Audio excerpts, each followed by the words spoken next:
नमस्कार दोस्तों। मार्च का महीना शुरू हो गया है और अब गर्मियों की सब्जियों की तैयारी हो गई है। तो हम कौन कौन सी गर्मी में सब्ज़ी लगा सकते हैं जो हमें ज़्यादा अच्छी फ्रूटिंग दे। तो ये बेल वाली सब्जियां सबसे ज़्यादा लगाई जाती हैं, जैसे रिच गॉर्ड है और ये स्पंज गॉर्ड, यानी कि तोरई की दो वैरायटी हैं। लौकी जैसे लाटू घिया के बीज हैं, कद्दू चप्पन कद्दू, इसके अलावा टिंडा करेला। करेले के पौधे मैं तैयार कर भी चुकी हूँ। कुछ लोगों ने पौध तैयार कर ली है फरवरी में, जहाँ थोड़ी गर्मी हो गई थी उन्होंने बीज लगा दिए हैं, और कुछ लोग जो है अभी भी लगा रहे हैं। तो मार्च का महीना बिल्कुल सूटेबल है, अभी भी आप पौध लगा सकते हैं। 1 महीने में पौध तैयार हो जाएगी। इसके अलावा बैंगन टमाटर मिर्ची जैसे पौधे भी आप लगा सकते हैं। ये बैंगन का मैंने पौधा ही मंगवाया है, चूचू बैंगन का पौधा है। इसके अलावा आप देख सकते हैं चेरी टमाटर की भी ये पौध तैयार है।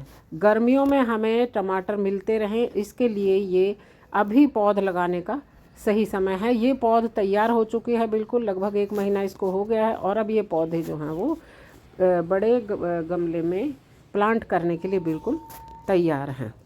तो इसके अलावा और भी कई सब्जियां आप इस समय लगा सकते हैं, जैसे भिंडी। भिंडी का बिल्कुल सही समय है, और ये 1.5 महीने 45 दिन में जो है ये भिंडी हमें फ्रूटिंग देनी शुरू कर देती है, अगर इसकी ठीक से देखभाल हो। तो कुछ तो पौधे हमने बना रखे हैं, कुछ जैसे तोरई का पौधा नहीं है तो वो बनाना है। उसके लिए हम मिट्टी, जैसे ये मेरे पास सॉइल मिक्स है, या फिर ये कोकोपीट, दोनों में से कोई भी यूज़ कर सकते हैं। कोकोपीट में जो पौधे के मरने के चांसेस कम होते हैं, बीज गलने के चांस कम होते हैं, क्योंकि इसमें जो है फंगस कम होती है, पोरस होता है बहुत ज़्यादा। तो मैं कुछ पौधे जो है अभी कोकोपीट में लगाऊंगे और कुछ मिट्टी में भी लगाऊंगी। तो इसके लिए ये इस तरह की थैली जो होती है नर्सरी से, जब हम पौधे मंगवाते हैं, तो अगर साबुत निकल सकते हो आप इनको बचा के रखें, और इनको पौध लगाने के लिए आसानी से यूज़ कर सकते हैं। ये कोकोपीट में मैं पौधा लगा रही हूँ। तो ये इसको थैली को इसमें अच्छे से दबा दबा के भरना होता है, क्योंकि पानी के साथ ये सेट हो जाता है और ये कम हो जाता है। तो इसमें मैं ये तोरी का पौधा बना रही हूँ। ये 1 हफ्ते के अंदर जर्मिनेट हो जाएगा। ये ज़्यादा समय तक गीला रहता है और एक्सेस वाटर जो होता है वो निकल जाता है पानी इसमें जो होता है कोकोपीट में। तो इसमें पौधा अगर हम बनाते हैं तो ज़्यादा अच्छा होता है, इसमें पौधे के मरने के चांसेस कम होते हैं। इसके अलावा ऐसे जो फूड कंटेनर हमारे घरों में आते हैं, उनको वेस्ट फेंकने की बजाय इन्हें भी आप पौधे बनाने के लिए काम ले सकते हैं, या फिर आप इनको छोटे छोटे पौधे लगाने के लिए भी यूज़ कर सकते हैं। तो इसमें भी मैं एक पौधा बना लूँगी। इसमें भी कोकोपीट को ही मैं भर रही हूँ। तो कोकोपीट को थोड़ा दबा दबा के अच्छे से भर लेना है, जिससे कि वो उसकी मात्रा जो है वो सही रहे। इसमें मैं ये चप्पन कद्दू बना रही हूँ, लगा रही हूँ, और ये बीज जब जर्मिनेट हो जाएंगे लगभग 1 महीने में ये पौध तैयार होगी, यानी कि मार्च के लास्ट तक ये पौध हो जाएगी तैयार, और फिर हम इनको उसमें लगा देंगे बड़े उसमें गमले में। इसके अलावा आप रिवर सैंड भी यूज़ कर सकते हैं। कई लोग खाली रिवर सैंड में भी लगाते हैं, या रिवर सैंड को मिट्टी में या कोकोपीट में मिलाकर उसको भी यूज़ करते हैं पौधे बनाने के लिए। तो इसमें रिच गॉर्ड, एक स्पंज गॉर्ड, लाटू घिया और कद्दू चप्पन कद्दू, इनकी पौध मुझे बनानी है। भिंडी भी कई लोग पौध बना के लगाते हैं। भिंडी को आप डायरेक्ट भी लगा सकते हैं, इनको भी आप डायरेक्ट बीज भी लगा सकते हैं, या पौधे बनाकर भी लगा सकते हैं। तो दोनों ही तरीके से लग जाता है। तो कुछ जो पौधे हैं वो मैं बना रही हूँ कोकोपीट में, और कुछ पौधे बना रही हूँ ये सॉयल मिक्स में, मिट्टी में, जिसमें खाद वगैरह मिला हुआ पहले से ही रखा हुआ, और इसको मैंने धूप में सुखा रखा है मिट्टी को। तो इसमें भी फंगस के चांसेस बहुत कम हैं। तो इसलिए इसको भी अच्छे से दबा के इसमें मैं ये कद्दू जो है इसका बीज इसमें डाल रही हूँ। लगभग 1 इंच के आसपास, 1 इंच से भी कम जो है बीज को हमें गहराई पे रखना है।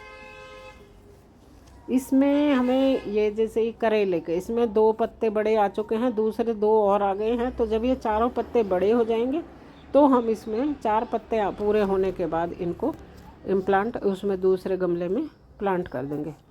ज़्यादातर इनके लिए जो ग्रो बैग है या जो कंटेनर है वो थोड़े बड़े लेने चाहिए, ठीक है। थोड़े बड़े होंगे तो इनको फैलने के लिए स्पेस चाहिए होगा। तो अब इसमें डाल देते हैं पानी। पहली बार में अच्छे से खूब पानी भर देना है। आप इसको स्प्रे भी कर सकते हैं पानी इसमें, या ऐसे डाल दें तो ये पूरा अच्छे से पूरा गीला हो जाए। और उसके बाद इनके ऊपर पानी डालते रहना है, पानी स्प्रे करते रहना है, जिससे कि ये गीला रहे और सूखे ना। अगर बीज एक बार गीला होकर फिर सूख जाते हैं तो फिर वो जर्मिनेट नहीं हो सकते, क्योंकि एक बार फूल के और फिर वो जब सूखते हैं तो बीज खराब हो जाता है।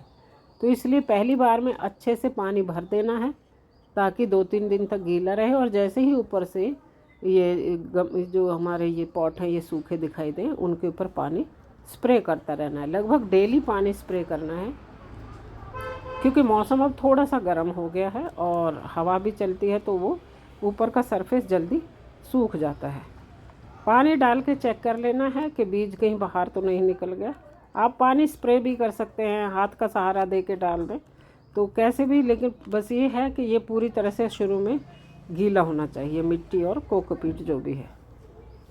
तो ये इस तरह से बीज लग के हो गए हैं हमारे तैयार। और ये जो है 1 महीने के अंदर हमें जो है ये पौधे तैयार मिल जाएंगे।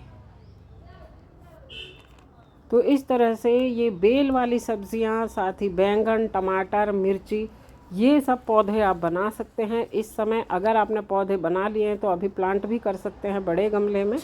तो इस सब इनसे आपको क्या होगा कि सर्दियों की तरह से ही गर्मियों में भी पूरी सब्ज़ी ले सकते हैं। देखिए मिर्च के पौधे तैयार हो रहे हैं। तो कुछ बीज तो आप बाज़ार से ख़रीद सकते हैं, कुछ जैसे टमाटर के हैं, मिर्ची के हैं, ये बीज आप घर से ही यूज़ कर सकते हैं। और ये चेरी टमाटर के हैं, ये भी चेरी टमाटर ख़रीद के उसी से मैंने बीज प्रिजर्व कर रखे थे, वो लिए हैं। और ये करेले के बीज भी घर से ही हैं। तो इस तरह से ये तोरई का भी एक है। तो इस तरह से आप पौधे तैयार करके गर्मियों में बहुत सारी सब्जियां जो है, हरी सब्जियां ले सकते हैं, जो बिल्कुल हेल्दी, ऑर्गेनिक और स्वादिष्ट रहेंगी। अगर आपके पास थोड़ी सी खुली जगह है, बहुत ज़्यादा हीट से इनको बचाना है तो इसलिए थोड़ा सेमी शेडेड जगह में इनको गर्मियों में रखना पड़ेगा।